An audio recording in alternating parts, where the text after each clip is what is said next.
大家好，开始今天的分享之前，希望你能给人间烟火点个订阅，我将会分享更多优质的内容。趁着现在孩子还早，直接打掉吧。一个小丫头片子生出来做什么用？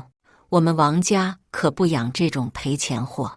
婆婆坐在沙发上，一边嗑着瓜子，一边翻着白眼说着。我叹了口气，没说话，回了房间。结婚3年来，我终于好不容易有了身孕。本来一家都因为我有了身孕十分开心，可前几天婆婆就天天说要带我去一个熟人那里做检查。我问她是什么检查，她又支支吾吾，说不出个什么所以然来。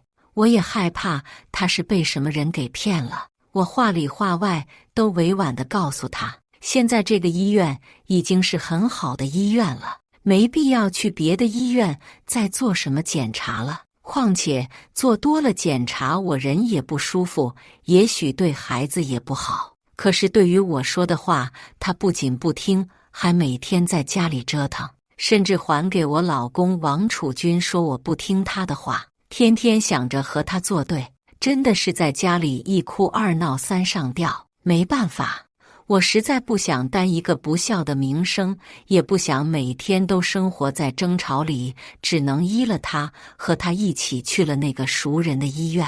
等到了他口中所谓的熟人医院后，我才发现，原来婆婆想要做的检查是鉴定男女。报告很快出来了，我腹中的孩子是个女娃娃。自从得到这个报告之后，婆婆就每天劝着我去把孩子打掉。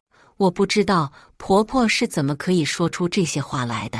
就算我腹中孩子是个女孩子，难道就不是她的孙女了吗？难道就不是我和王楚军的孩子了吗？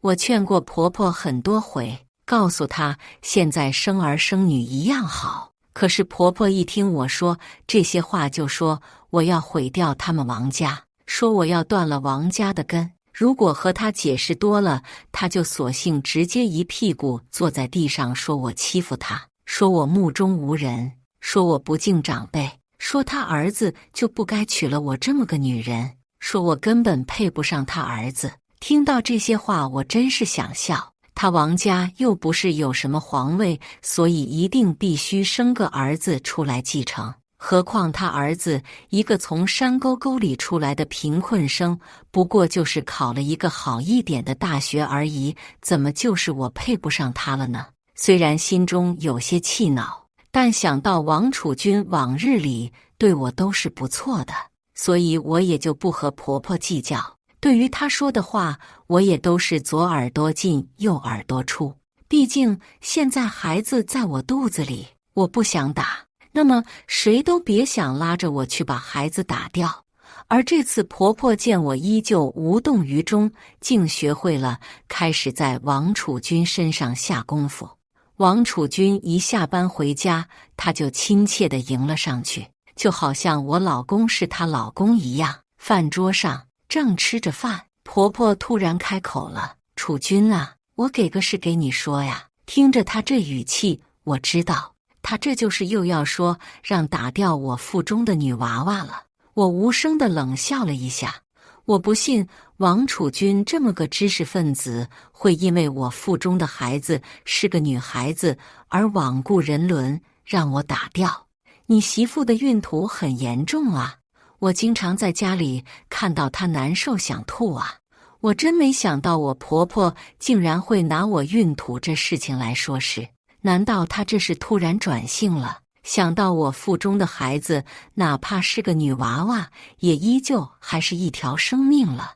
王楚军听到婆婆说的这话，放下了筷子，紧张地看向我：“老婆，你最近是又吐得严重了？”“是的，自从怀孕以后，我不是在吐，就是在吐的路上，基本上吃了什么过一会儿就会吐出来，甚至喝水的时候也会吐出来。可是自从月份大起来以后，我这孕吐也就缓解了不少。”我伸手拍了拍王楚军的手背，轻声安慰他：“老公，我没事，你放心好了，我现在已经不吐了。”听到我这么说，王储君的脸色终于缓和了一些。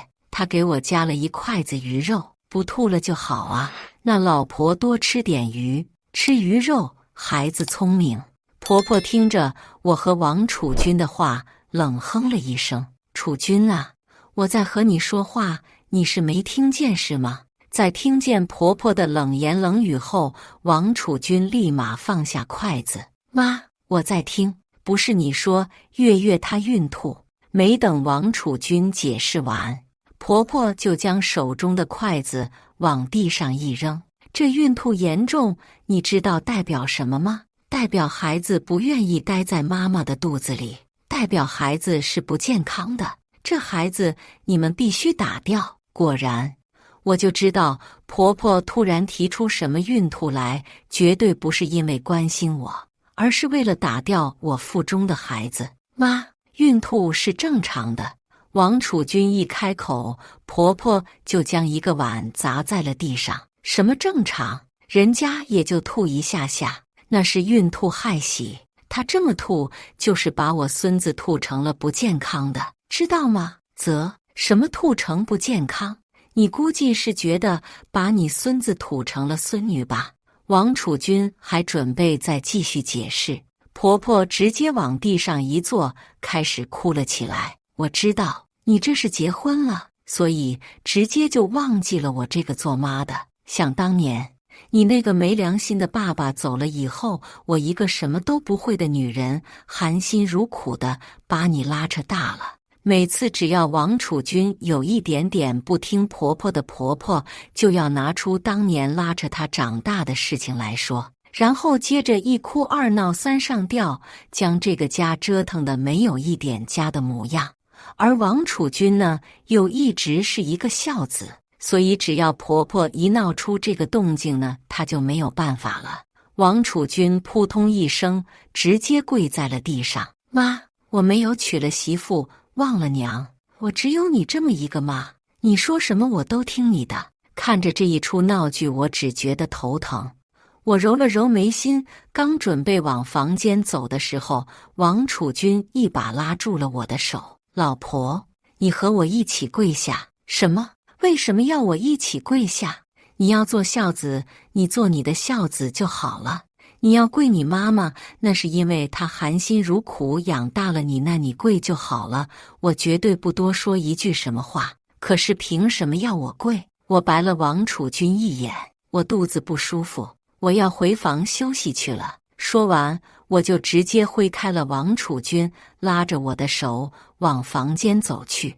婆婆瞧见我和王储君的动静，闹腾得更大了：“看啊，这就是你娶的媳妇啊！当初我就说过呀，让你不要娶这个女人啊，你一定要娶。现在她不仅对我这个婆婆不孝，还不听你的话呀，这还要生个不健康的孩子来害我们王家呀！”客厅里的动静还在继续，我戴着耳机躺在床上慢慢睡了过去。不知过了多久，王储君将我叫了起来，他一脸疲惫的样子，朝我叹了口气：“老婆，不然你回娘家住一段时间吧，我娘家离我们现在的家也不算远。”王储君给我收拾了点东西，第二天就将我送回了娘家。在路上的时候，王储君一个劲地给我道歉：“老婆，妈妈从小就没读过什么书，你不要和她一般见识。”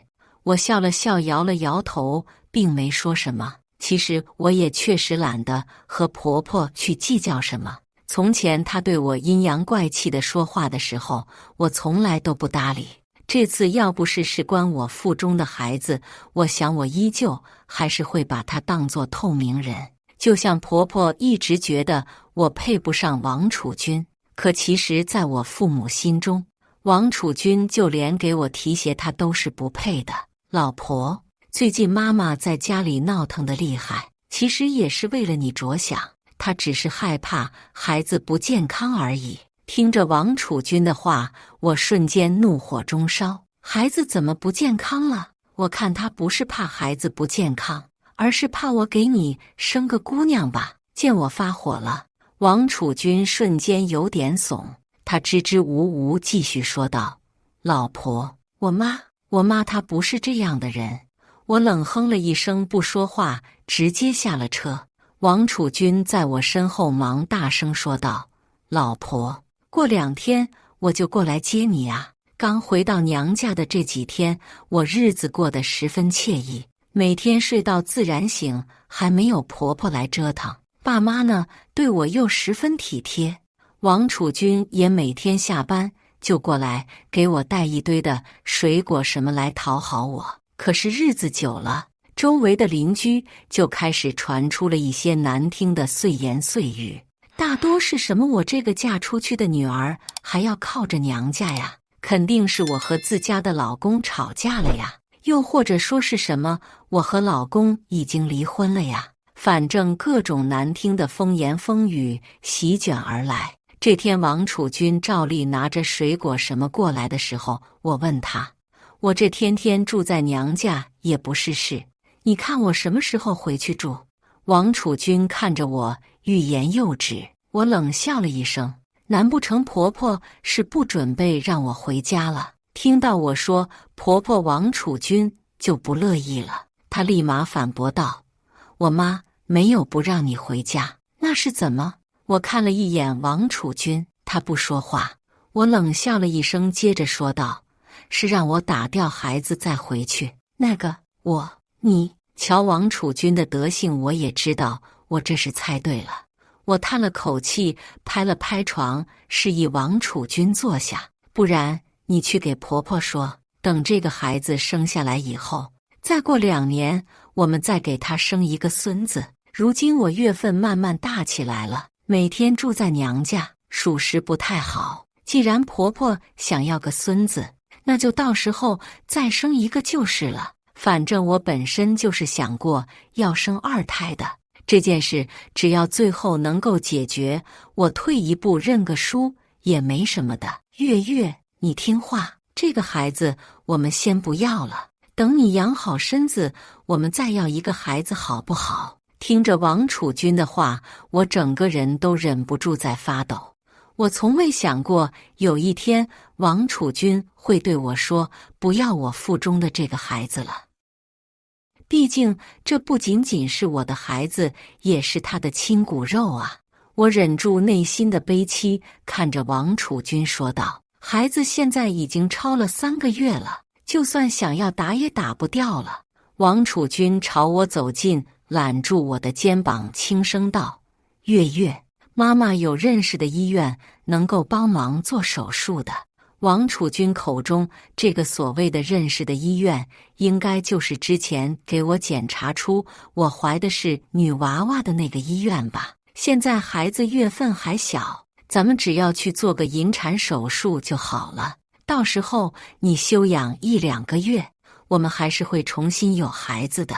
我不敢置信地望着王楚军，听着他一字一句说着：“其实真的不怪妈妈，你现在肚子里面的这个孩子，他不是健康的。咱们现在不要他是对你好，也是对他好。”王楚军的每一句话都打在我的心上，我终于忍不住推开他起身。我只觉得自己指着他的手都在发抖。你明明知道的，这孕吐只是我的身体机能而已，根本不可能证明孩子是不健康的。你为什么还执意要打掉这个孩子？你是不是和你妈也一样认为这个孩子是个女孩子，所以不想让我生下来？最后一句话我基本是吼出来的。王楚军见我动怒了，忙上前扶住我身子：“老婆，我没有这么想过，不管是生男生女，都是我们的孩子啊。那你为什么一定要执意打掉我们的孩子？我只有我妈一个妈妈，她现在每天在家里寻死觅活的，我能怎么办？你让我怎么办？这个孩子打掉了，我们以后还会有别的孩子。可是我妈要是真有个什么3长2短，你这个做媳妇的心里过意得去吗？”我冷笑了一声，轻抚着肚子慢慢坐了下来。他妈在家1哭2闹3上吊，而我就必须要放弃我的孩子，这究竟是什么道理？既然你这么爱你妈，不能没了你妈，那么我们就离婚吧。这孩子在我肚子里，他只会是我的孩子，从此以后和你们王家没有任何关系。好啊，好啊，离婚就离婚了。你以为你一句离婚能吓唬得到谁呀？这一刻，我整个人如同坠入了冰窖之中，从心中开始发寒。只是瞬间的功夫，我便觉得身体内好似有一股暖流流出。我低头一看，血液顺着双腿慢慢滴落在地板上，我全身无力。在恍惚之间，我好似躺在了妈妈的怀里。妈妈扯着嗓子喊着救护车。在睁开眼时，周围一片白茫茫。妈妈坐在床边，握着我的手。我伸手摸了摸肚子，原本已经形成小小硬块的孩子怎么不在了？我抬头望向妈妈，妈妈拍了拍我的手，轻声道：“乖，孩子以后还是会有的，你人没事就好了。”果然，孩子没了呀。我咬唇望着天花板，慢慢开口：“王楚军呢？”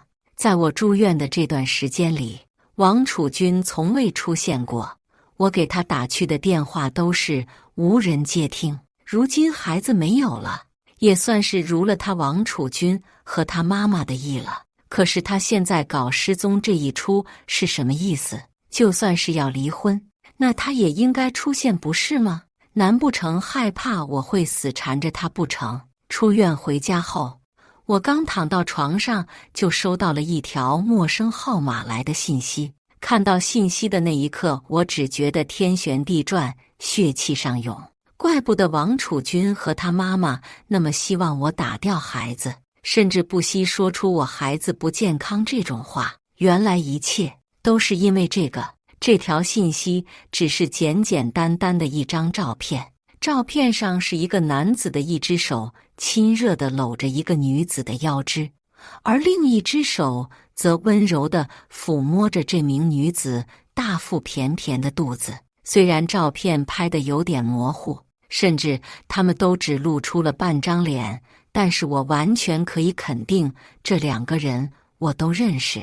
那个男子是我的老公王楚军，那他旁边的那个女子则是之前在我家借住过一段时间的王楚军的表妹王娇娇。还记得那时候王娇娇刚来我家的时候，是婆婆带着她来的。婆婆说娇娇刚毕业，准备在我们这个城市里找工作，可是还没找到工作，所以就只能暂时先住在我们家，等到时候找到工作了就搬出去。当时我想着，那反正是亲戚是表妹，就同意了她住下。可是王娇娇这一住下后，我才发现她好吃懒做，不仅每天衣来伸手饭来张口，还根本就不出门找工作。每次我去劝着王娇娇去找工作的时候，婆婆就会在一旁说嘴，说什么现在天气太热了呀，等天气凉快了一些再去找之类的话。王娇娇就这么在我家直接住了大半年。而她之所以走，是因为那天我下班回家，无意间发现她竟然穿着我的透明睡衣和王楚军在沙发上。虽然俩人什么都没做，但是举止看起来十分亲密。王娇娇的某处都直接贴在了王楚军的胳膊上。我实在受不了看到的这一幕，就强硬的让王楚军给王娇娇送走了。没想到当初觉得他们不是普通的什么表哥表妹的心思，如今竟然真的成真了。看王娇娇的肚子应该比我怀孕还要早，按照她肚子看来，应该已经有5、6个月了。想我怀孕的时候，王楚军都没有这么温柔地抚摸过我的肚子。这下我终于明白了，王娇娇腹中的孩子肯定是男孩，所以在知道我的孩子是女孩子后，婆婆就一定让我打掉孩子。毕竟他们王家都已经有了一个孙子了，那么我腹中的这个孩子不就成了挡脚石了吗？我那无辜的孩子竟然是因为这种荒谬的原因而没有的。王楚军，你出轨不说，还间接害死我的孩子。这次我不仅要和你离婚，我还要让你偿还所有的一切。第二天，我给王楚军打了个电话过去，那边很快接通了。月月，你现在还好吗？听着王楚军的声音，我就知道他这几天过得十分不错。我平复了一下心情，才缓缓开口道：我已经出院了，你什么时候过来接我？王楚军愣了会，可能是没想到我竟然会这么快低头。为了防止王楚军不信，我赶紧又开口解释道：现在孩子没有了，咱们也不要再闹了，等我休养一段时间后，咱们再怀个宝宝吧。月月，你早点能这么想好了，我明天就过去接你，你在妈妈家再住一天，好吗？看样子他这是还和王娇娇在一起呢。我忍着心中的恶心应道：好的。第二天，王楚军果然来接我了。妈妈在房间里问我：你真的决定好和他回去了？我没有告诉妈妈王楚军出轨的事情，也没有将婆婆的那些事情告诉她，她只以为我是和王楚军闹别扭，所以导致孩子没了。妈妈一直在生气，但她生气的只是我孩子没有的那几天，王楚军没有出现。见我不说话，妈妈心疼的将我搂进怀里。既然你自己决定好了回去，那就回去吧。你们两个人毕竟是夫妻，这孩子没有了，以后再要也是可以的，只是以后不要再这样吵架了，伤害的是你自己的身体呀。我将眼眶边的泪水擦拭掉，重重的点头。妈，你放心，我都知道的。王楚军将我送到家后，我那婆婆正坐在沙发上嗑瓜子。看见我回来了，她头都没有抬，只是往地上呸了2下，不知道是在吐瓜子壳还是在吐我。现在知道回来了呀，去一趟娘家，把孩子都给搞没了，真不知道是怎么想的呀。当初早听我的，把孩子直接打掉不就好了吗？至于落得现在这个下场吗？婆婆这些风凉话一字一句扎得我心脏疼，可是我知道我现在只能忍耐，如果不忍耐，那么最后痛快的人只会有他们可以无所谓的抛掉我，然后再娶王娇娇进门，到时候他们媳妇有了，孩子也有了，一家人其乐融融。而我呢，孩子没了，家没了，什么都没了，所以现在的我必须忍着，忍耐到让他们付出代价的时候。这天我一大早就出了门，直接到了上次婆婆带我来检查的这家医院。我特意找了之前婆婆陪我看的那个医生，他见到我的时候有一瞬间的呆滞，但很快反应过来了。你是来看什么病的？我冷笑了一声，拿出了之前他给我做的那个报告单。我是来看这个病的。他低头看了眼报告单，我轻声说：你应该知道非法鉴定婴儿性别是要坐牢的吧？你想做什么？他慌了，说话都支支吾吾，没有了底气。我知道你和我婆婆是朋友，但是你们究竟是什么朋友呢？我现在还不知道。说着，我从包里掏出了一叠现金。你现在呢，有2个选择，一个呢是继续做我婆婆的朋友，然后到监狱，而一个呢是拿着桌子上的这些钱做我的朋友。走出医院的时候，我只觉得浑身舒适。其实最开始的时候，我也有点担心这个医生真的和我婆婆是什么至交好友。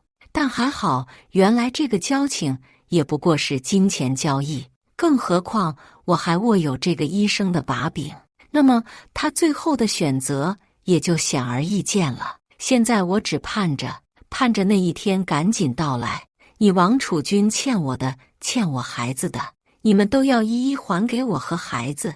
这天婆婆接到了一个电话后，立马神色慌张地出去了。我立即打了个电话给王楚军。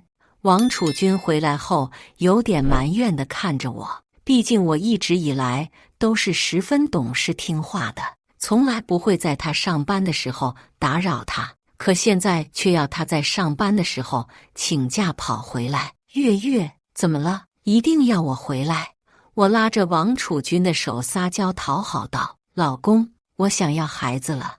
王楚军捏了捏我的鼻子：你呀你，竟然为了这个事把我叫回来。虽然他说的话带着几分责怪，但是语气全然没有责怪我的样子，反而有点兴奋。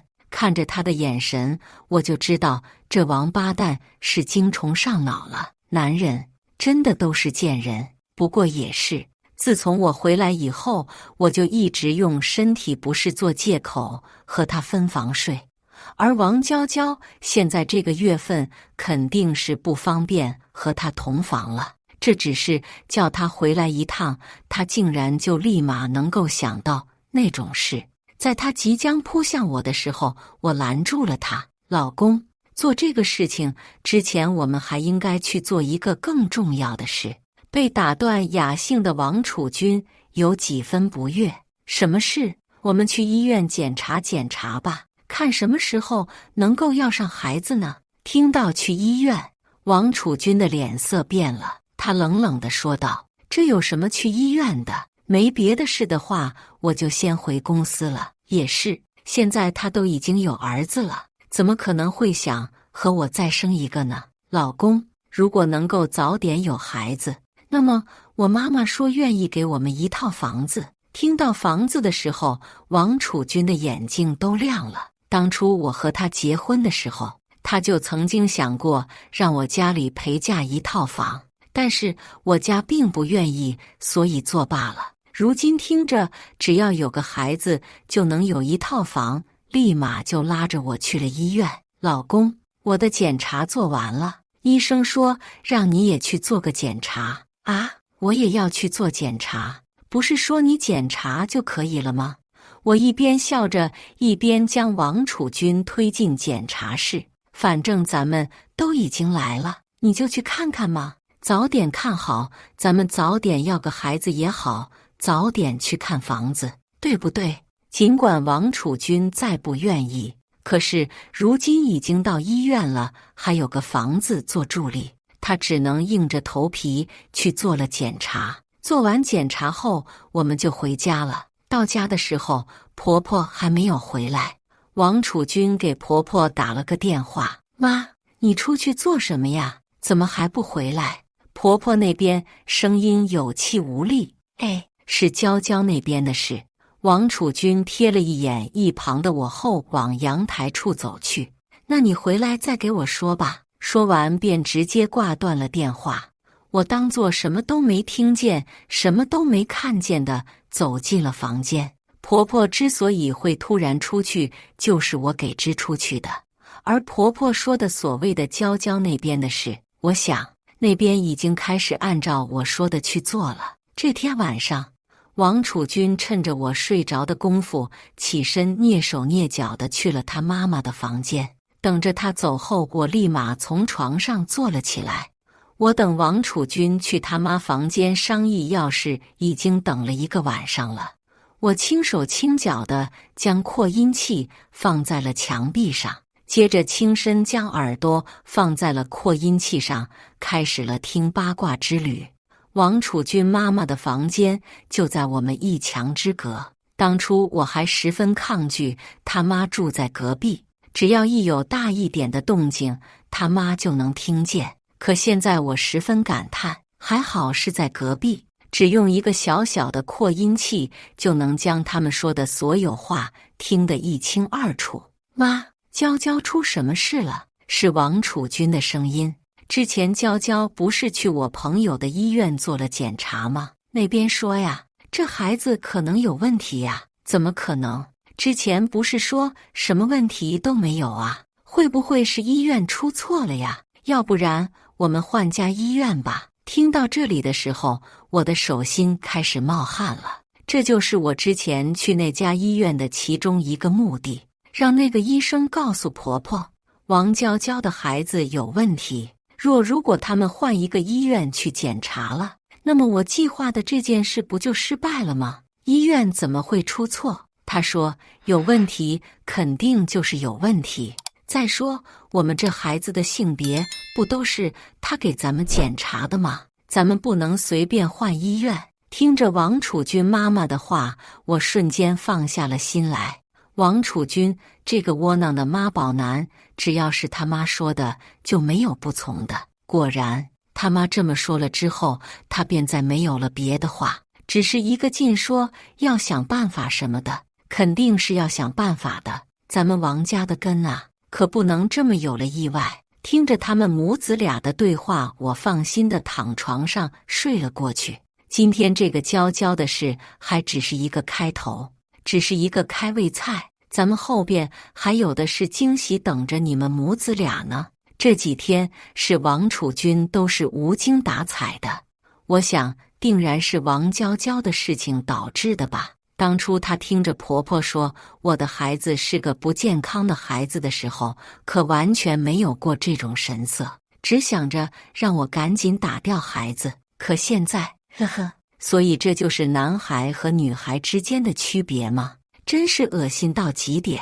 我强压着恶心，依靠在王楚君的肩膀上。老公，医院那边打电话来说报告出来了，让我们去拿呢。听着我的话，王楚君头都没有抬的，只是轻应了一声。我赶紧趁热打铁，一边替他按摩着肩膀，一边柔声说道：老公，你最近辛苦了，看你都没什么精神，这报告我就自己去拿吧。这报告早点拿到，咱们早点备孕，也早点去看房子。听到房子的王楚君果然又恢复了精神，他揉了揉我的头，笑着说：老婆，有你真好。报告拿回来后，我一声不吭地坐在了沙发上。王楚君见我不说话，面色凝重地看着我。月月，发生什么事了？我抬头望了他一眼后，拼命摇头，不再说话，只是哽咽。月月，是不是你？王楚君叹了口气，坐到我身边，轻拍着我的肩膀。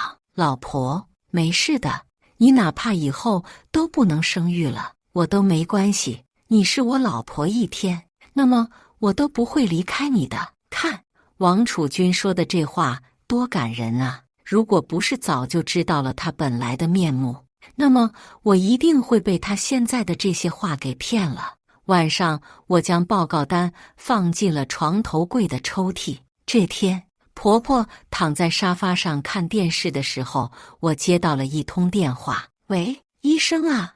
我一边说着话，一边假装看了两眼躺在沙发上的婆婆。医生，你等一下，我到阳台给你说。说着，我就走到了阳台，但我特意没有关阳台的门。果然，听见我打电话的婆婆从沙发上坐了起来，偷听着我打电话。是的，报告单我已经拿了。我老公这个问题，我觉得还是不和他说了。没事的，不说他反而心里能够舒服点。谢谢医生了。挂断电话后，我见婆婆坐立难安的样子，特意假装出门去买东西了。果然，当我提着水果回家的时候，婆婆已经不在家里。顺带不见的还有我放在床头柜里的那张报告单。其实那哪里是什么我的报告单啊，就纯纯是我老公的报告单，一个若惊的检查报告单。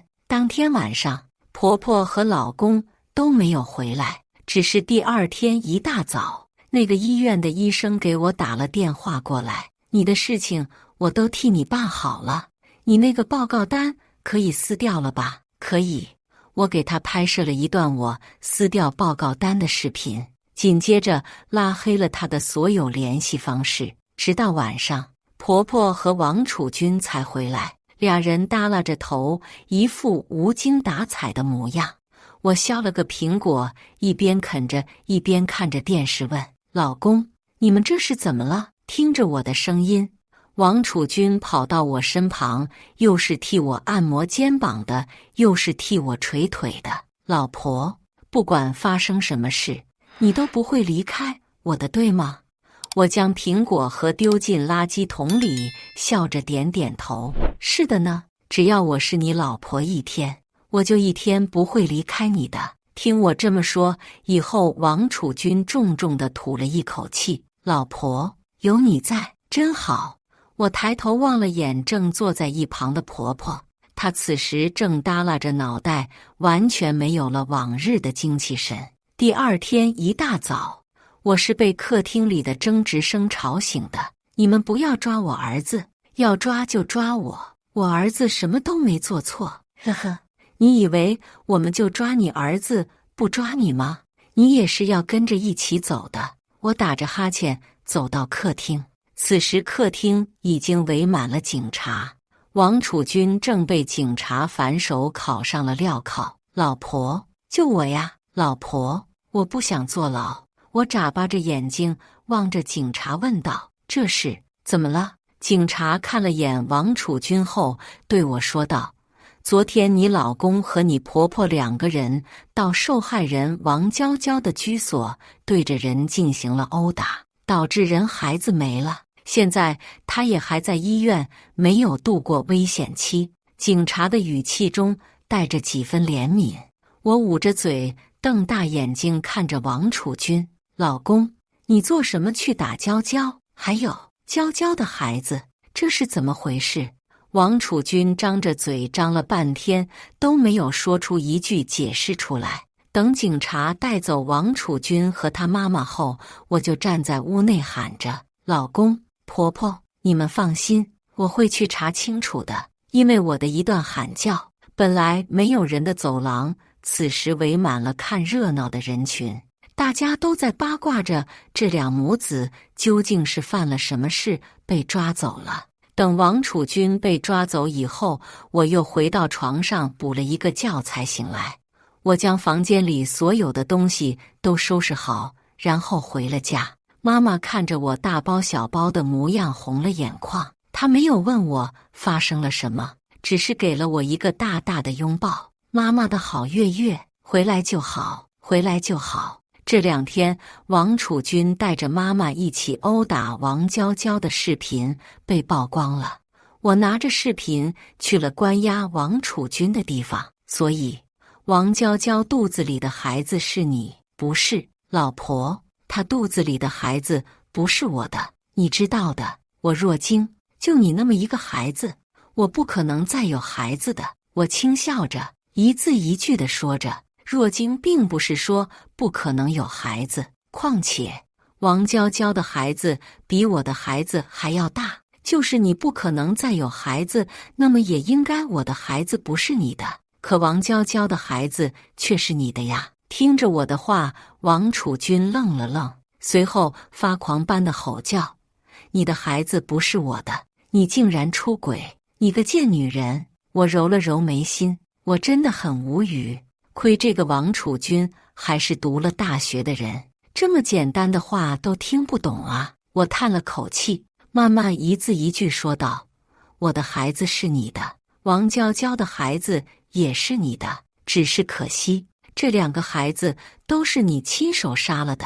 说完，我将早就准备好的离婚协议书拿了出来，你把这个签上吧。现在你殴打王娇娇的事已经流传开来了，你的工作没了，你出轨也已成定局，你不仅要因为伤人罪坐牢，你还要净身出户。说着，我顿了一下，又接着说道：也就是说，等你和你妈妈坐完牢出来以后，可能就去要做乞丐了。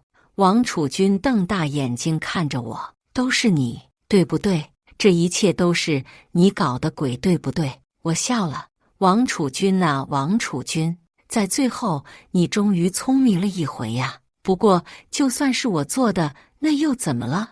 我不过是让那个医生帮了我一个小忙，先是告诉王储君的妈妈王娇娇肚子里的孩子不健康，接着拿走真报告，让她帮我做了一个假的若晶报告，顺便告诉我的那位婆婆这个所谓的若晶是怎么回事。得到暗示的王储君妈妈自然将事情都告诉了王储君，只是可惜了，王储君看着这么聪明的人，竟然真的上当了，竟然真的以为王娇娇肚子里的孩子不是自己的，带着自己的妈妈上门，一边吼着说王娇娇用了自己那么多的钱，还背叛自己，一边对王娇娇拳打脚踢。这下好了，王娇娇的孩子没了，他俩母子也进了监狱。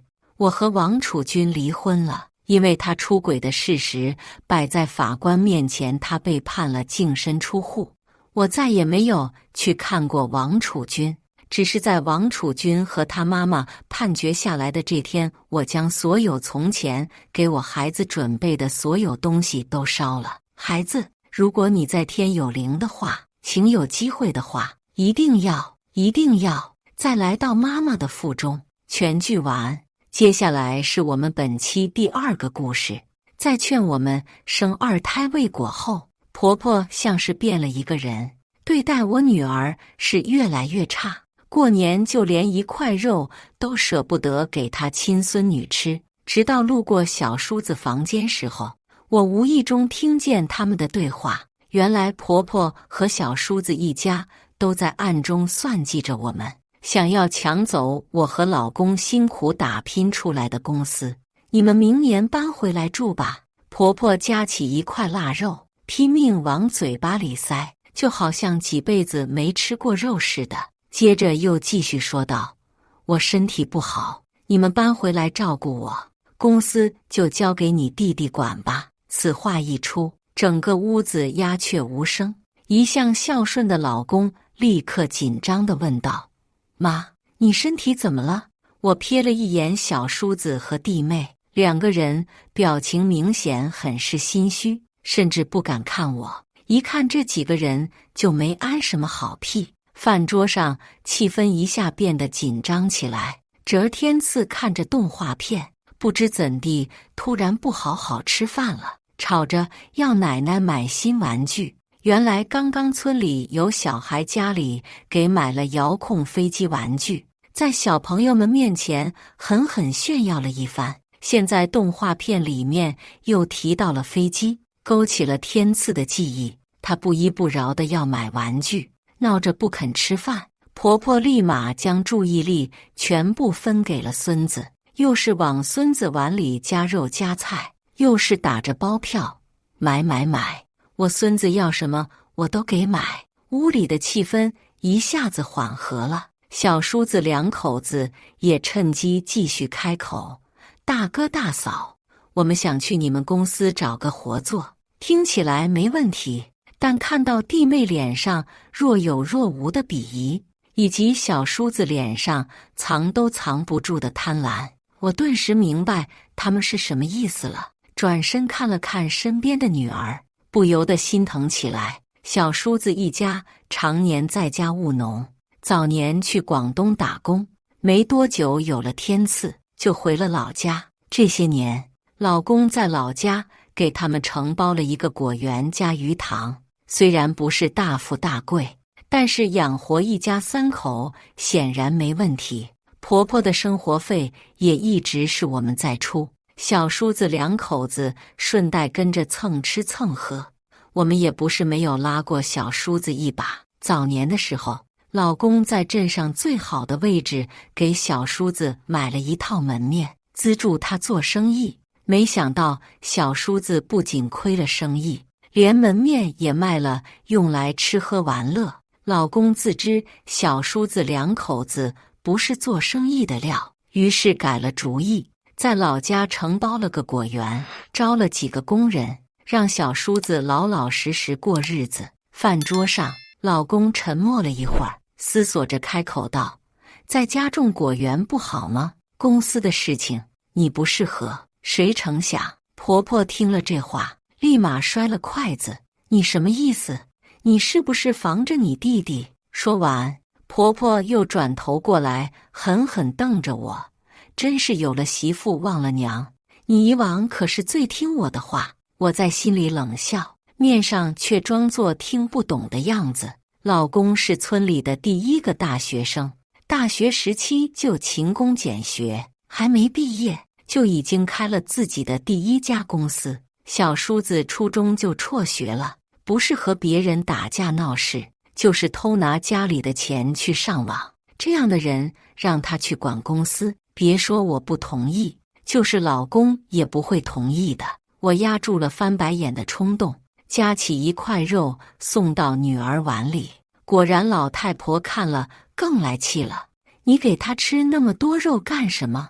你不知道女孩子要少吃肉吗？以后她要是长成猪嫁不出去怎么办？你这个妈到底是怎么当的？说完，婆婆就气急败坏地把肉端到了天赐旁边。天赐虽然是小叔子的儿子，但是却比婷婷大了好几岁，明明今年已经快11岁了，个子却不比婷婷高多少。婆婆每天都给她吃很多炸肉，说那些都是好东西。天赐的体重都快赶上我这个成年人了，婷婷却是继承了老公的挑食坏习惯，怎么也吃不胖。菜上桌子之前，婆婆就说过这是猪身上最好的部位，等会儿要多给天赐吃一些。我听了很不舒服，但是也没说什么。我们生活在城里，婷婷什么好吃的没吃过，别说是几块猪肉，就是最好的牛肉和海鲜也是天天吃的。小叔子家生活条件不如我们，这些小事我用不着计较。老公听了婆婆的话，没心眼地笑着说道，要给婷婷尝尝，这在她小时候还是过年才能吃到的好东西。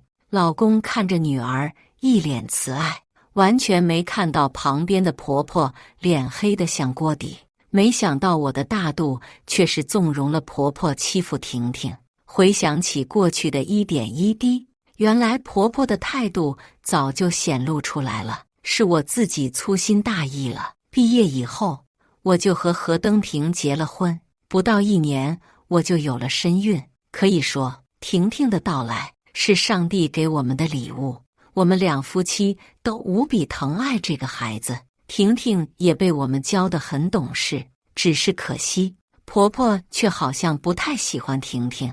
在得知我和老公只打算有婷婷一个女儿后，婆婆表现得更加明显了。她满眼满心都是天赐这一个孙子。我本来是不打算带孩子回来过年的，可是老公说无论如何，这也是把他生下来养大的母亲，于是我只能硬着头皮带着婷婷过来。在家的时候，我爸妈对婷婷那是好的没话说，白天带着婷婷去公园去海洋馆玩，晚上回家给婷婷做好吃的，夏天给婷婷切西瓜，冬天给婷婷做糖葫芦。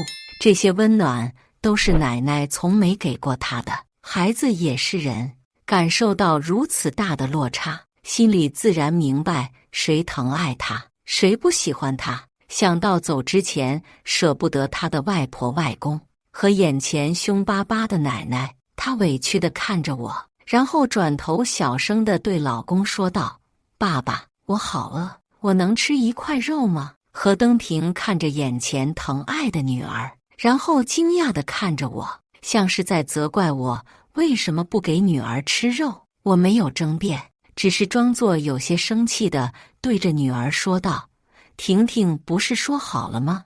晚上妈妈带你去厨房吃剩下的肉，你现在和爸爸说这些干什么？我当然没有和婷婷说这些，再加上这副有点凶的模样，何登平瞬间不满了，你就是这么照顾婷婷的？看着我们两口子吵架，弟妹瞬间坐直身子，一副看好戏的模样。婆婆也在一旁幸灾乐祸，我顺势装作委屈的模样。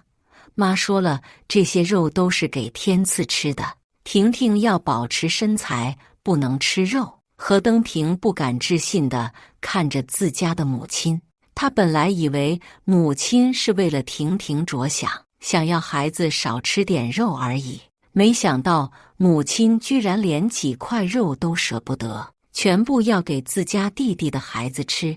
怪不得饭桌上女儿都不主动夹肉吃，他还以为是不合胃口。何登平看了看褶满身的肥肉，又看了看柔柔弱弱的女儿。从小到大都是孝子的何登平，第一次对自己母亲生气了。妈，你为什么不给婷婷吃肉？老公生气地质问着婆婆，眼神里很是不满。之前那么多次被欺负，我都没说过半个字，婆婆还以为我这次肯定也不会说什么，自己忍了。谁都没想到我会突然当着她的面告状。婆婆一时反应不过来，支支吾吾地解释道：我对敌人心慈手软，就是对自己残忍。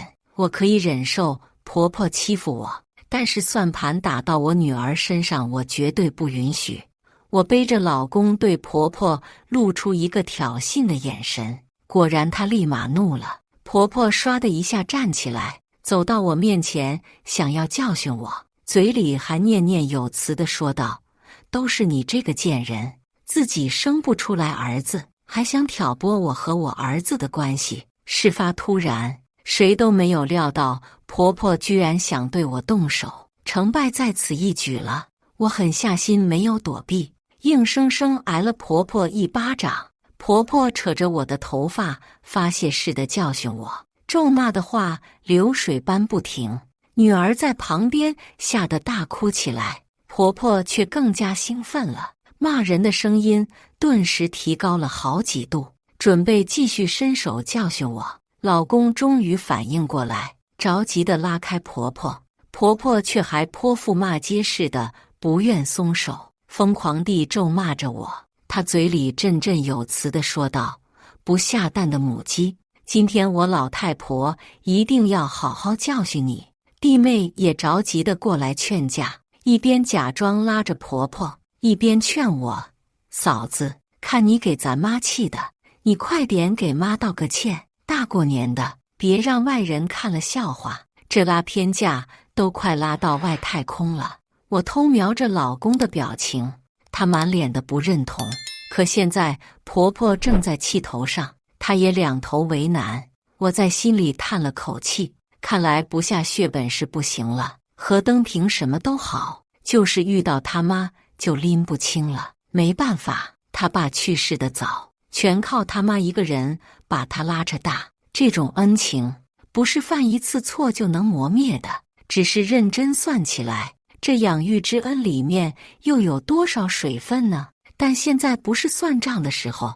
我深呼吸一口气，然后呸一口口水喷在了老太婆脸上。所有人都被我这番操作惊呆了，婆婆甚至忘了打我，弟妹也是震惊地看着我。毕竟我在何家向来是温温柔柔、知书达理的形象，这番和乡下泼妇差不多的做派，实在是令他们没有想到。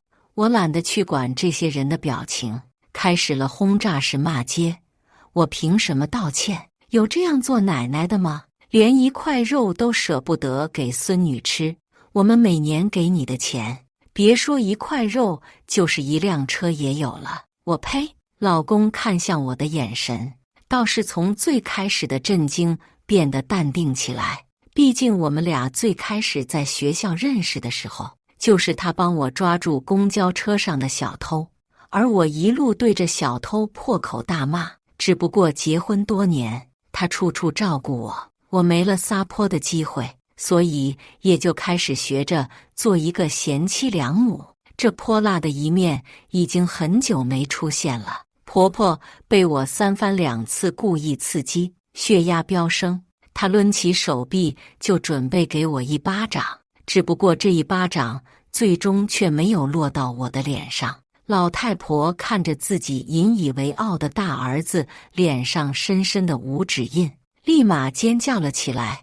啊！尖叫声响彻在整个屋子里，就连小叔子弟妹也被吓了一跳，看向我的眼神纷纷是指责。我没工夫关心这些无关紧要的人，心疼地看向老公，刚刚受伤的位置已经红肿了起来。如果不是老公为我挡了这一巴掌，我今天就是毁容也说不定。婆婆在那里心疼地大叫起来：快让我看看儿子，没事吧？哎呦我的儿！婆婆此刻无比后悔刚刚使了那么大劲，又狠狠地瞪着我。呜啊！本来已经安抚好了的女儿，却在此刻突然嚎啕大哭起来。她看着自己奶奶的眼神，带着些许的恨意。女儿是我和她爸爸一手带大的，平日里最是心疼我们，就连我去接女儿放学，她都会觉得我们辛苦了。她爸爸下班，她总是第一个到门口迎接。今天这个死老太婆先是打了我一巴掌，现在又给了老公一巴掌，女儿终于承受不住委屈地哭起来。听着女儿的哭声，老公心疼地抱起她。女儿被抱起来后，哭得满脸通红的样子，我们夫妻俩心都碎了。婆婆看儿子迟迟对自己没有回应，只顾着安抚女儿，于是不满地拿手指戳着女儿的额头，哭哭哭，丫头片子就知道哭。我看着老公彻底黑下去的脸，知道已经到他的极限了。女儿颤颤巍巍地伸出小手，小拳头捶打在老太婆身上，这是她外公外婆教给她的，在外面要是受了欺负，一定要还回去。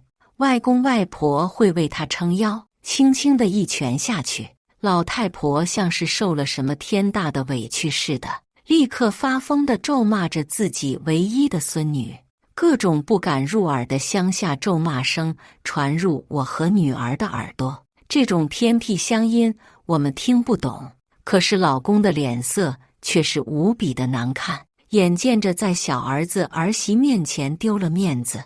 婆婆一把拽住女儿的衣服，想动手狠狠教训一下这个一向看不惯的孙女。这衣服一看就很贵，她最宝贵的孙子天赐都没穿过这样的好东西，她早就不满意了。一个丫头片子，天天在城里享受就算了，现在居然还敢打她。婆婆一巴掌打在女儿白嫩的脸蛋上，做事要揪她的肉。这个举动却是彻底激怒老公了。老公一把推开婆婆，脸色黑得能滴出水。女儿长这么大，一根手指头她都没动过，今天却三番两次的挨打受欺负。她看了看这个记忆中对自己无私奉献的母亲，第一次觉得自己好像不认识她了。她一言不发，抱着女儿，牵着我离开了堂屋。刚上车系好安全带，婆婆就闯了出来。你们不能走。我皱了皱眉，不知道这个老太婆打的什么算盘，难道是打算道歉挽救一下？那样的话倒还不算太蠢。谁成想下一秒婆婆就朝着我们大吼，你还没有答应你弟弟的事，不能走。老公一改往日的孝顺，就像是没听见似的，启动车子准备发车。我愉悦地勾起嘴角，看来我很快就能摆脱这一家吸血鬼了。婆婆使劲地敲打着车窗，不让我们走。小叔子弟妹也急了，拼命地叫着，大哥大哥别走。婷婷被我抱在怀里，我伸手捂住她的耳朵，然后转头看着老公，一副渲然欲泣的模样。我想带婷婷回家，这是婆婆常用的手段，如今看来确实有效。老公对着我点了点头，车子起步了，就快要驶出这个小院，后方突然传来一声尖叫，妈你怎么了？跟着传来小叔子焦急的声音，大哥，妈晕倒了。我从后视镜望过去，只见弟妹和小叔子都站在原地，朝着我们的车大吼，却没人去扶躺在地上的婆婆。老公却好像没听见似的，一直往家的方向开着，导航里不断播放最新路况。到了出村的路口时，我按住了方向盘，泪眼婆娑地看着眼前的丈夫。老公，妈晕倒了，我们还是回去看看吧。说完，泪水从我的脸上滑落。何登平停下了车，看着我，又看了看我怀里的女儿，握住了我的手，深深地叹了口气。我不是圣人，但我知道仅仅是今天的事情，是不可能斩断她和这个家的联系的。回去后，婆婆每天都躺在床上，一副病入膏肓的模样。距离我们闹不愉快已经好几天了。这2天，老公一句话都没跟他妈说过，但是对这个从小一起长大的弟弟，却还是保持着往日的亲近。我在心里叹了口气，老公什么都好，就是心太软。婆婆这几天又是装病，又是对婷婷献殷勤，连带着对我都带着20分的讨好。家里的气氛慢慢又开始缓和了。婆婆也在第101次哭诉自己一个人拉扯大2个孩子是多么不容易后，终于说出了自己的目的，希望小叔子能去公司上班，最好和老公一样，也是公司的老板。我听着婆婆的狼子也心笑了。公司能有今天，老公功不可没，可是没有前几年我没日没夜的跑业务，我父母找关系介绍人脉，还拿出养老金来支持我，公司是不可能运转成功的。老公自然也知道这一点，他无比感恩，所以公司的真正持股人一直都是我。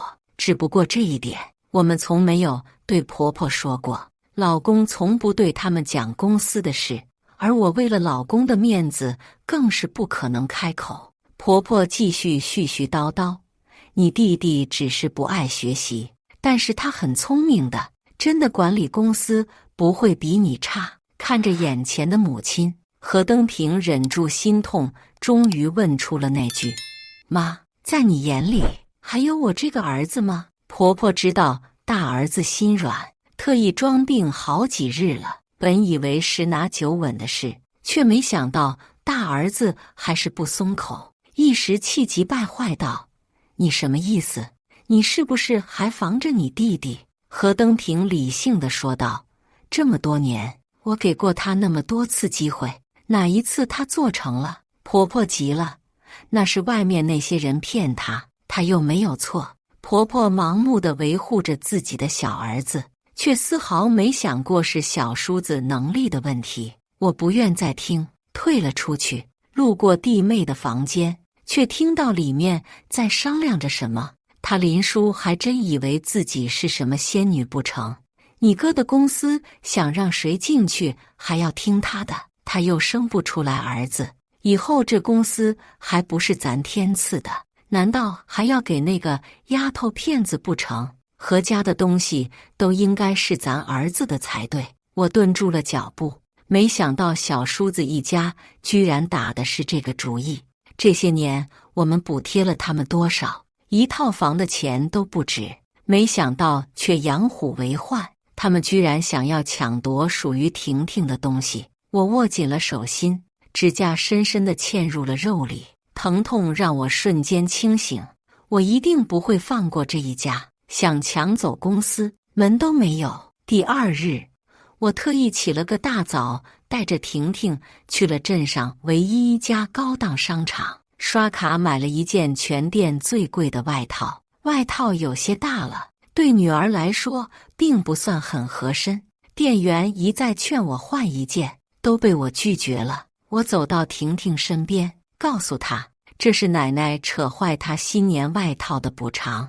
女儿乖巧地点了点头，很是依赖地挽住我的手，脸上全是专属于孩子的天真可爱。我抱紧了女儿，好戏开始了，不是吗？回到家，还没等我和女儿走进院子，婆婆就生气地在门口埋怨道：你怎么只带婷婷去买衣服？天赐都没有新衣服，你没看到吗？婆婆的眼神一直在女儿的新衣服上打转。自打公司赚钱后，老公给他妈寄钱很是大方，老太太跟着我们也是见过不少好东西的。果不其然，老太婆立马看出来这件衣服价格不菲。婆婆皱紧了眉头问道：这衣服多少钱？1万。我淡淡的回复道。果然，听到我说出这个天文数字后，婆婆的表情好像能吞下1亿只苍蝇。天爷呀，你居然买这么贵的衣服，给这个丫头骗子。我老太婆活了一辈子也没穿过这么贵的衣服，你到底是怎么想的？你这个狠毒的女人！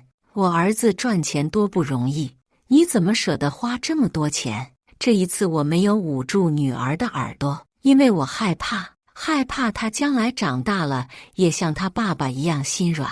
我不想家里再出第二个圣母了。为了以后我们一家三口的幸福，我只能让她提前见识这个社会的残酷。婷婷从来没有受过这种委屈，平日我和她爸爸都是想尽一切办法给她提供最好的。像今天这样，因为买了一件衣服被骂得狗血淋头的，还是第一次。我无视眼前的咒骂，牵着女儿走进了家里。婆婆在身后气得直发抖。很快就到了午饭时间，婆婆叫我去厨房帮忙。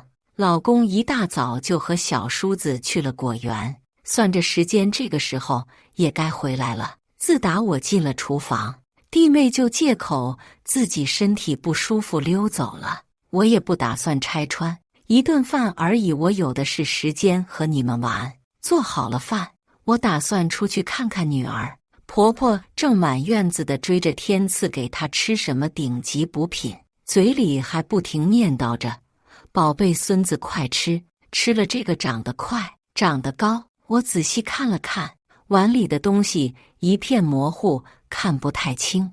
婆婆这个人最是抠门，谁知道买的什么玩意给孩子吃？不过天赐是她最宝贝的孙子，说不定还真是好东西呢。总归不关我的事。我走过去，牵起在旁边孤单一人的婷婷，微笑着看着她：“我们一起去接爸爸回来好不好？”才出村没一会，婷婷就说要上厕所，现在回去已经来不及，只能带着她到旁边的树林去解决了。刚准备继续赶路时候，就听见远处似乎传来谈话的声音。这声音竟还有几分熟悉，是弟妹。不知道那边说了什么，弟妹急得一下子提高了音量，声音也变得刺耳：“我从哪儿给你找100万？10万已经给你了，别拿儿子来威胁我。”说完又猛地压低了音量：“你要是敢把天赐的身世说出去，从今往后1分钱都别想从我这里得到。”没想到弟妹身上还有这么大的秘密，何家最宝贵的孙子何天赐居然不是何家的种，这要是让婆婆知道，还不得气疯了。想了想，还是算了。虽然天赐不讨喜，但我也没必要和一个小孩子计较，只要让老公看清他母亲一家的真面目就好了。那个时候，我和女儿也能摆脱这一家吸血鬼。我伸出手捂住了女儿的嘴巴，等待了一会儿才离开。到了果园，小叔子和老公2人还在忙碌。从昨日开始，老公就忙着清点果园的账目和观察果树的情况。小叔子平时就是个甩手掌柜，果园的事情他一概不过问。看着那一笔笔坏账和烂账，老公忙了一整晚也没弄完。看到我和女儿过来了，他明显放松下来，走过来挽住我的手，把女儿抱了起来。“你怎么来了？”我看了眼小叔子，又看了看女儿，用老公才能听得清的声音说道：“我刚做好饭，来叫你回去吃饭。婷婷的衣服破了，我又给她买了件新的。”我特意咬中了破了2个字。果不其然，老公立马回忆起婆婆撕扯女儿外套的样子，顿时神色变得有些难看。眼见目的达到了，我立马转移了话题。回到家饭桌上，婆婆再一次诉苦起来，说自己时日无多，必须看着2个孩子后半辈子有了着落，才能放心去死。这操心的自然不是我们一家，是谁不言而喻。都说人心不足蛇吞象，小叔子靠着我们，就算不工作，也能一辈子吃穿不愁。没想到他不仅不感恩，还想尽办法算计我们。看来从前的我真是太给他们脸面了。我吃着自己亲手做的饭，慢吞吞地开口道：“小弟去公司上班也不是不行。”老公震惊地看着我，不知道我为什么态度突然转变。我挂上温柔的笑容说道：“大家都是一家人，小弟想要进公司自然是可以的。我们做大哥大嫂的，能帮当然得帮。”婆婆高兴地张大了嘴巴：“对对对，你早这么想就对了。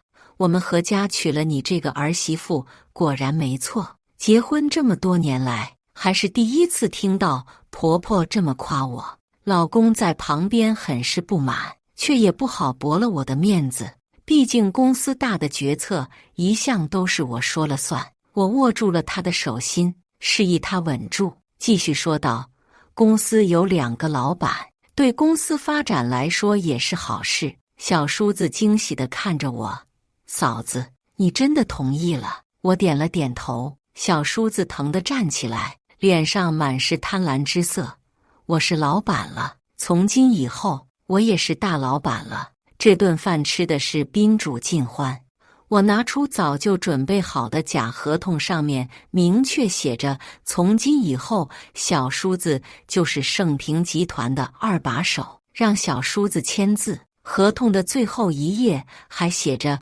小叔子是最新项目的负责人。小叔子看都不看，就喜笑颜开地签了字。饭毕，婆婆特意不让我进厨房，洗碗的活就交给你弟妹吧。你要是早这么想就好了。婷婷迟早是要嫁出去的，何家的东西就应该交给何家的男人才对。我看着笑得一脸横肉的婆婆，告诉自己再忍一忍。夜里回到房间，哄女儿睡下后，老公微微蹙眉看着我：“小叔，你今天那话是什么意思？你真的同意小弟进入公司吗？小弟是什么样的人，你我不是很清楚吗？他怎么能去公司呢？”我没有解释，只是冲上去使劲抱住了丈夫，满脸泪光：“不管接下来发生什么，你都答应我听我的好吗？”老公看着我，似乎明白了我是故意假装答应小叔子的，而我明显是有了对付他们的计划。这场婆媳之争最终还是来到了。他推了推眼镜，回抱住了我：“对不起，小叔，是我没有保护好你和女儿。我答应你，从今以后你都不用回这里过年了。我也不知道母亲为什么会变成这样，但是我实在是不能不管她。”老公沉浸在过去的回忆里，表情满是痛苦。想起我们刚开始谈恋爱时候，他就告诉过我母亲是如何辛苦地拉扯他们2兄弟长大的，弟弟是多么的不懂事。或许从一开始，婆婆的心就是偏的，也说不定。我没有说出口，不想再在她的伤口上撒盐，只是不知道深夜小叔子和弟妹又会在被窝里怎么算计着我们。第2日，照例是一大家子吃团年饭，饭刚吃到一半，就有几人冲了进来：“盛平公司欠我们的钱，什么时候还清？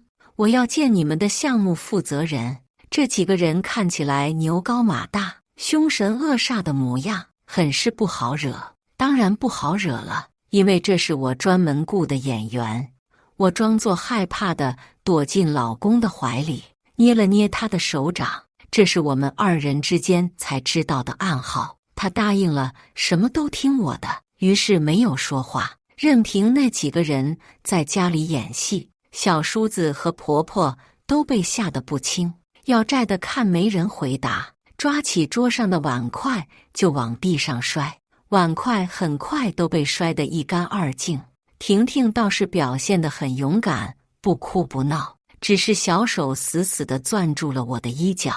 我看着女儿身上又被换上的旧衣服，心里冷笑，真是自作孽不可活。不说话是吧？没关系，老子兄弟们今天就不走了。要债的身后的小弟们也纷纷笑起来，一看就是典型的地痞流氓。没想到婆婆却在这个关键时刻居然直接上前给了老公一巴掌，响亮的耳光扇在了老公左脸上。她不敢置信地看着自己最敬重的母亲，婆婆却开始指着她鼻子大骂道：“我说你怎么那么好心，居然舍得把公司让出来给你弟弟，原来打的是这个主意！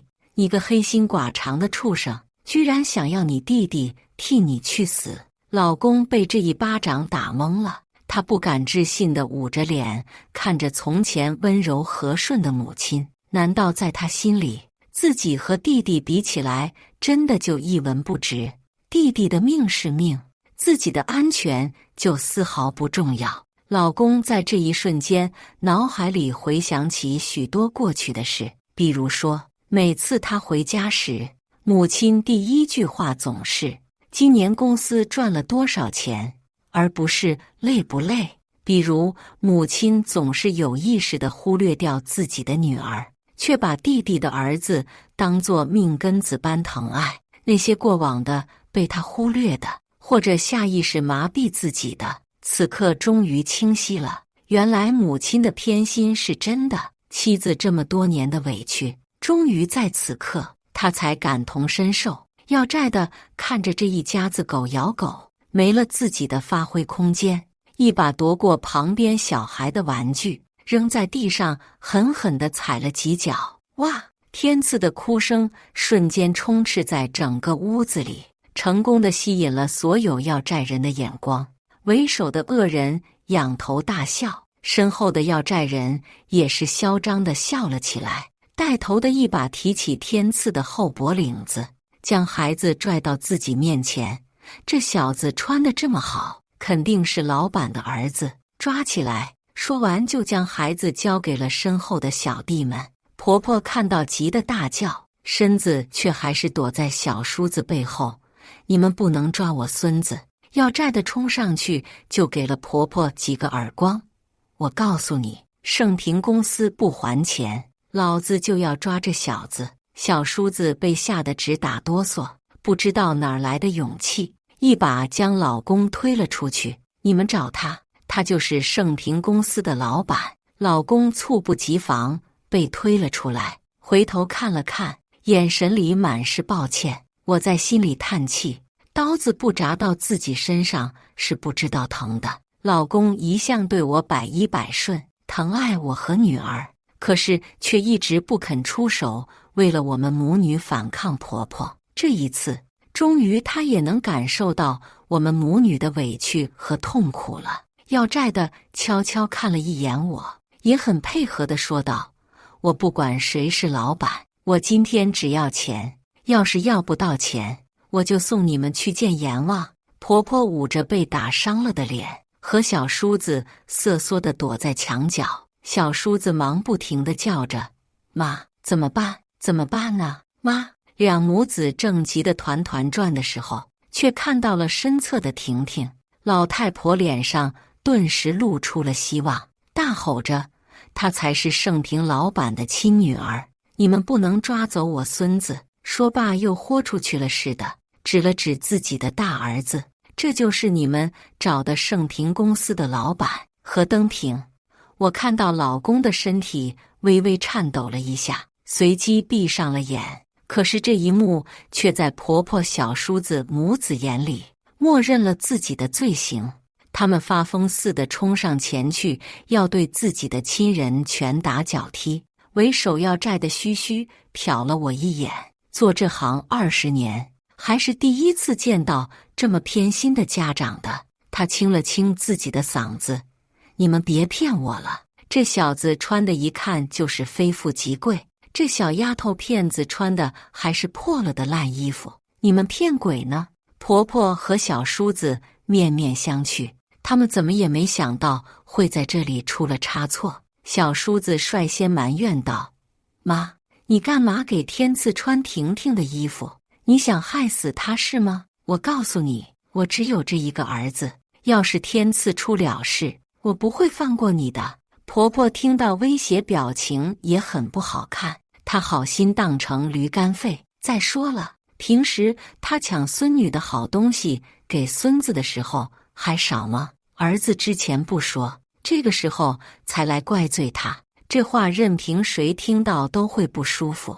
弟妹也终于回过神了，怨毒的眼神看着婆婆，嘴里全是埋怨，看着平时这对最疼爱的儿子儿媳今天如此的对待，婆婆气得满脸涨红。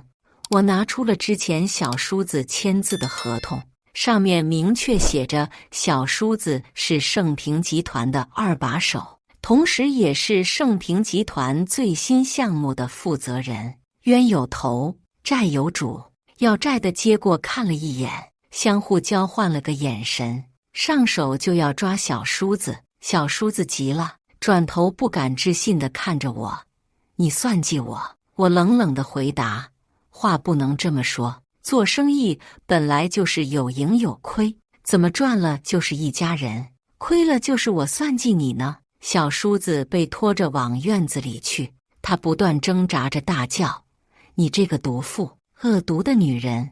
弟妹也准备冲上来揍我，却被我一把水果刀给吓住了。小叔子眼看着自己即将被带走，开始不停求救：“大哥救我，大哥救我，快把钱拿给他们！”老公睁开眼睛，看了看自己从小疼爱的弟弟，终究是心软道：“你们放了他，多少钱我出。”要债的轻蔑地笑起来：“你要是有钱，我还会跑到这里来要钱吗？”婆婆顿住了，惊讶地回头看着我们，她说的是什么意思？公司没钱了吗？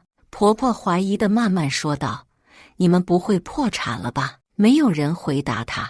婆婆眼里最后的希望也破灭了，她的眼里的光彻底暗了下去。出乎意料的是，老公却没有任何解释。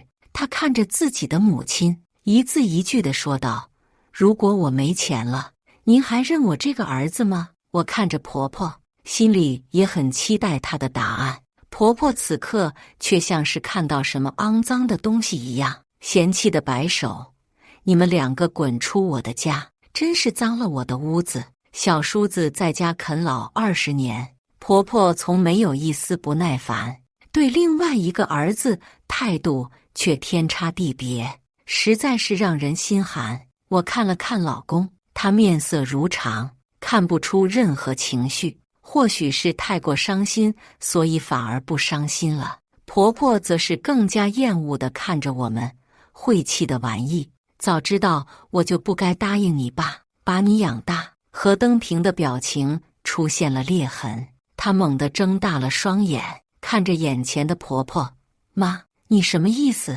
婆婆却像是抓到了什么救星似的，转头对着要债的人说道：“我告诉你们，他不是我儿子，你们要债不能找我们家。”要债的果然停下动作，婆婆见状松了口气，准备继续说出更多的东西。为首的人看了看我，我微微眨眼，暗示看看这个老太婆还要说出来什么。我想或许会是意想不到的惊喜。果不其然，下一秒老太婆就满院子大声吼道：“何登平不是我儿子，他是他爹和我结婚前在路边捡来的，他和我们家没有任何关系，他的公司也和我们家没有关系，他欠了钱，你们尽管找他们。”老公看着养育了自己20年的母亲，不敢相信原来自己和这个家居然没有血缘关系。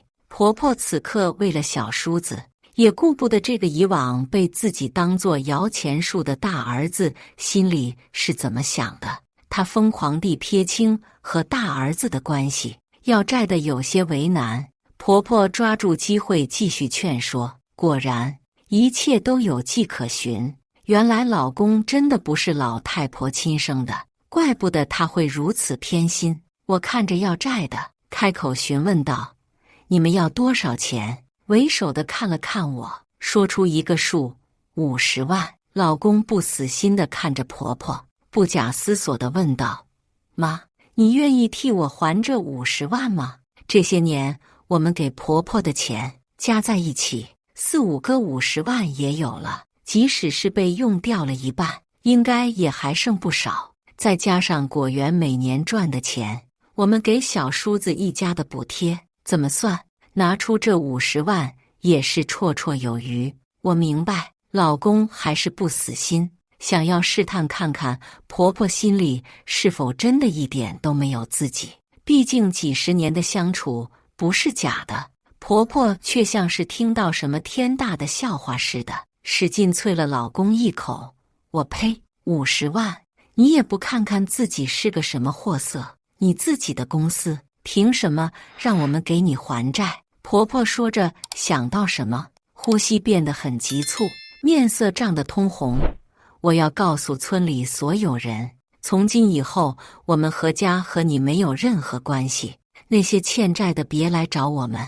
我看着老太婆说出本来的计划，你想得美，你这辈子都是登平的母亲，除非你们解除母子关系。要债的看着眼前的局面，从我身边一把拉过婷婷，小叔子则被踢了回来。这下婷婷和天赐都在他们手里了，为首的发话了：我不管你们这些破事，一个人25万，不然有这俩小东西好受的。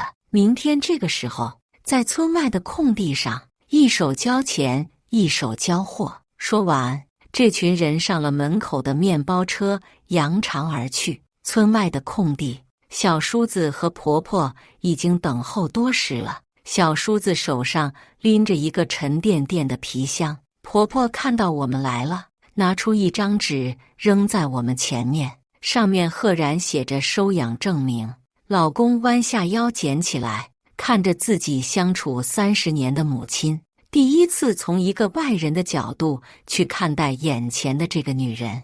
婆婆嫌恶地转过头去，极其不愿看见我们。婆婆第一次这么庆幸，幸好当年缠着丈夫做了这个收养证明，不然的话，这个野种在外面做的坏事就要连累她亲生的宝贝儿子了。婆婆厌恶地说道：从今以后，我和你们夫妻俩没有任何关系，要是再有人找我们要钱，我老婆子是不会放过你的。老公什么都没有说，只是挽着我的手站到了我前面。这肮脏的一幕，他不愿让我看到。我看时机已经成熟了，拿出手机按下了拨通键。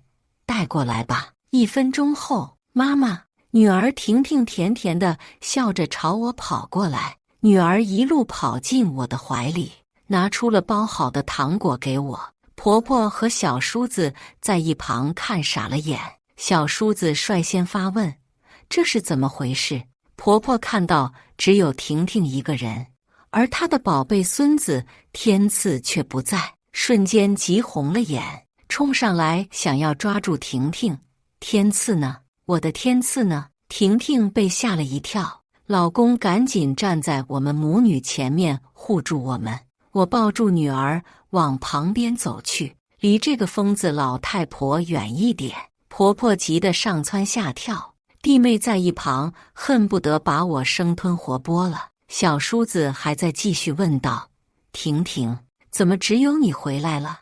婆婆发疯似的大吼道：天赐在哪里？把天赐还给我！为什么把你个丫头片子放了？把天赐还给我！说完，婆婆不知道从哪里迸发的力气，竟是朝我奔过来。你怎么不去死？我要你替我的天赐偿命！她神情好似恶鬼索命，双目通红，头发凌乱。我被这个疯老太婆吓了一跳，有些后悔没有多带几个人过来，只能提前说出真相。天赐很安全。我抱着女儿一步步后退，有一个出现挡在了我们面前。啪的一声脆响，是老公一巴掌扇在了婆婆脸上。从我认识老公以来，这还是第一次看见他对婆婆动手。以往不要说动手，就连一句重话都没有过。我抱着女儿退到了一边，接下来是他们母子的恩怨了。婆婆满脸震惊，像是看到什么不得了的事一样。你居然打我！老公心平气和地站在原地。刘女士，你要是再伤害我的家人，我就对你不客气了。小叔子和弟妹瞬间也急了，他们本来想着，大伯虽然亏了钱，但是嫂子是城里人，嫂子爸妈肯定会支持女婿东山再起的。再过几年，等大哥处理好这些债务，公司从头再来，到时候只要妈再装病，哭几天，他们的好日子就又来了。到时候再签合同，可就要谨慎点了，一定要请个律师来看，最好让大哥把这个碍事的女人休了，免得挑拨他们两兄弟感情。不是妈亲生的又怎样？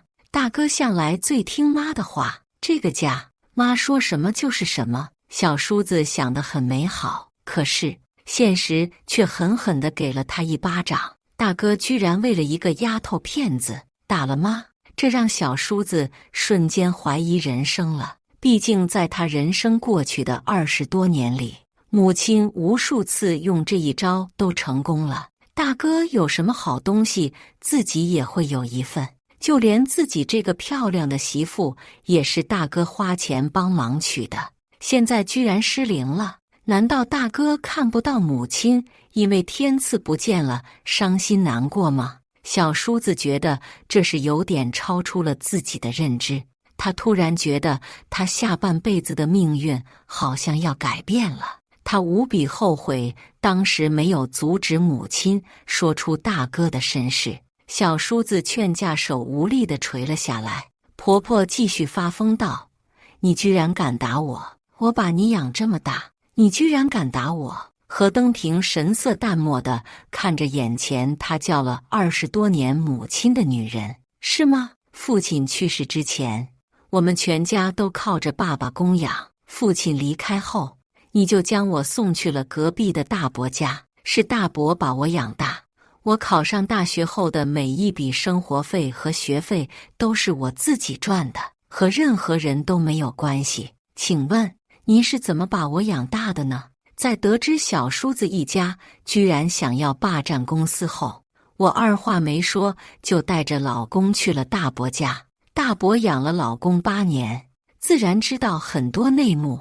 原来当年婆婆并没有给大伯1分的抚养费，只是说如果不想认这个侄子就丢掉吧，反正他是不养了。大伯害怕老公知道之后伤心，才一直没有说出来过，所以老公才会一直以为是婆婆出钱将他养大的。后来看到大儿子发达了，婆婆又跑去要死要活地威胁大伯保守秘密。可大伯看到婆婆如此偏心的做派，终于说出了当年的真相。老公的一番话对的婆婆是哑口无言。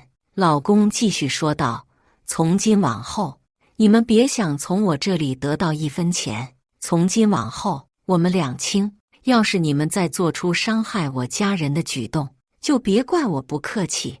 老公站在原地做出最后的宣判。老太婆彻底失去了最后的倚仗，被惊得一屁股坐在了地上，她的美梦彻底破碎了，坐在地上喃喃自语：不会的，不会的，登平是不会不管我的，登平最听我的话，最孝顺。我看时间差不多成熟了，让人把天赐带来了。事已至此，他们自然也明白这是我找人演的一场戏。小叔子虽然愤愤不平，但也不敢说什么。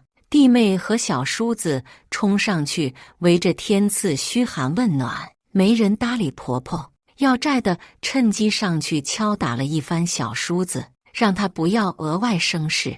婆婆看到失而复得的天赐，眼前一亮，就要上去看孙子，却被弟妹一脚踢开。老太婆，滚远点，别碰我儿子，都怪你，不然我儿子不会被抓走。宝贝儿子，你受苦了。天赐丝毫没理会平日最疼爱他的奶奶，只顾着在妈妈怀里撒娇。这些坏人把他绑走后，只给了他1碗白粥。他已经1天都没吃饭了，他好想吃炸鸡可乐。他已经知道了是婶婶让人把他绑走的，可是那又有什么关系？婶婶是家里最有钱的人，每年过年给他的红包都是全村最大的，别的小朋友就是加起来都没有他多。而且婶婶还会私下给他拿钱，他每次都拿着钱去游戏厅玩，还可以买好多玩具。爸爸妈妈从来都舍不得给他那么多钱，奶奶总是说最爱他，可是比起婶婶就小气多了，每次都只给他10块、20块钱，所以他一点都不讨厌婶婶。婆婆还想再上前去看看孙子，这次却被小叔子一脚踢倒在地上。小叔子满脸愤怒：“你想干嘛？我告诉你，你害老子下半辈子没钱了，还想看天赐？做梦吧你！给老子滚开！老子可没你这个妈！”小叔子像是不解气似的，又对着婆婆拳打脚踢了几下，发泄气愤。婆婆被打得连连后退，再也不敢说去看孙子了。婆婆的额头渗出鲜血，披头散发的模样着实有些可怜。一想到婆婆的蛇蝎心肠，我们也就歇了可怜的心思。左右是她的亲儿子，有今天的下场也是他自己造孽。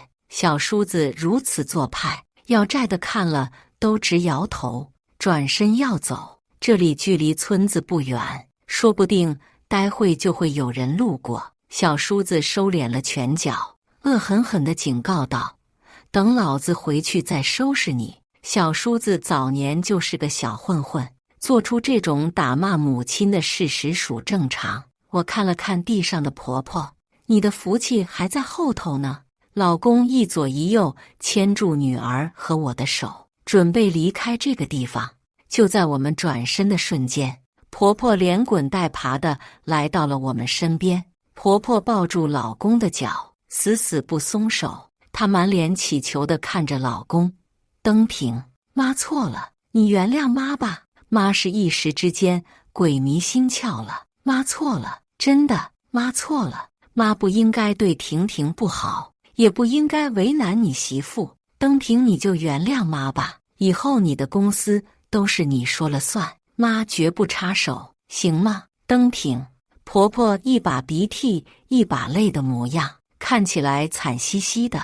小叔子那头还在观望老公的态度，只是这一次注定让他们失望了。老公冷漠地看了看地上的人，说道：“刘女士，我有自己的母亲，请您自重，不要随便认儿子。”说完，老公扒开了婆婆的手，带着我和女儿离开了。我听到身后传来小叔子的声音：“想要人家做儿子，你也不看看自己配不配？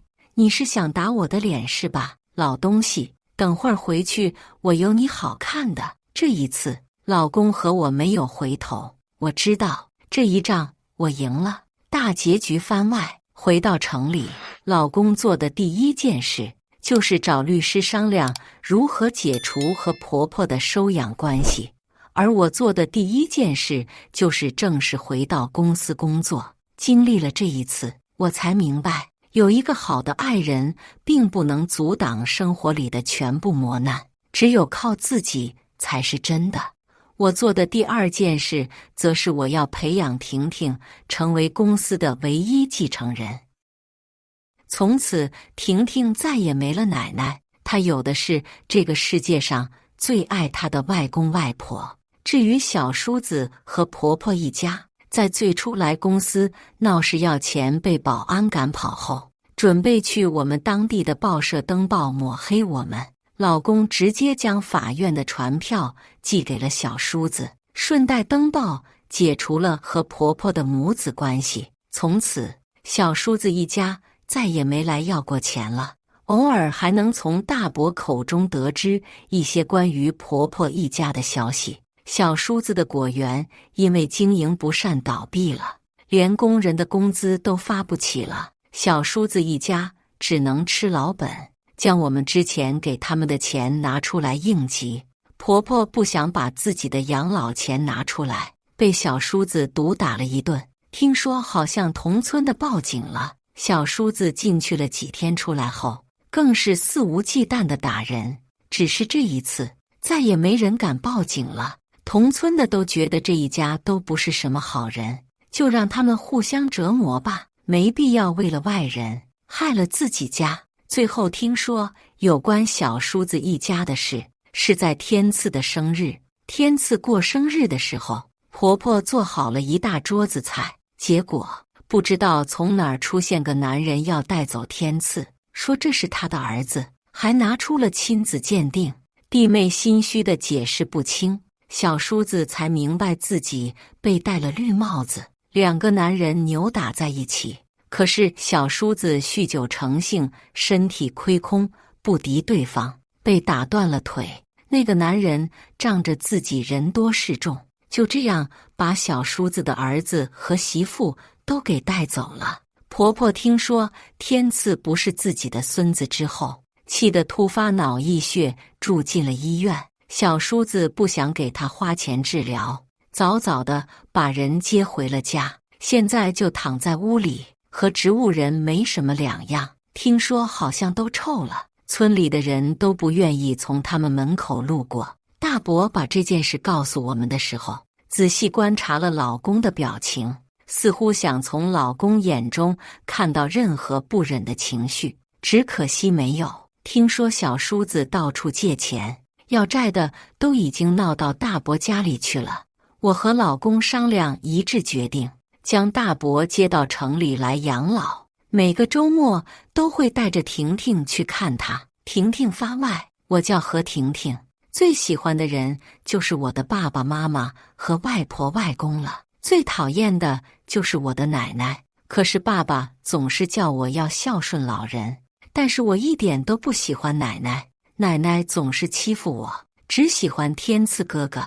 奶奶不给我吃饭，扯烂我的新衣服，还老是要打我。我好想离开这里，这里根本不是我的家。晚上，爸爸给我讲了童话故事。爸爸说我就是故事里的小公主，但是妈妈却看着我说，我的女儿才不会是让别人保护的小公主呢。我睡得迷迷糊糊的，却听见妈妈说什么，对不起，妈妈不会让别人抢走你的东西的。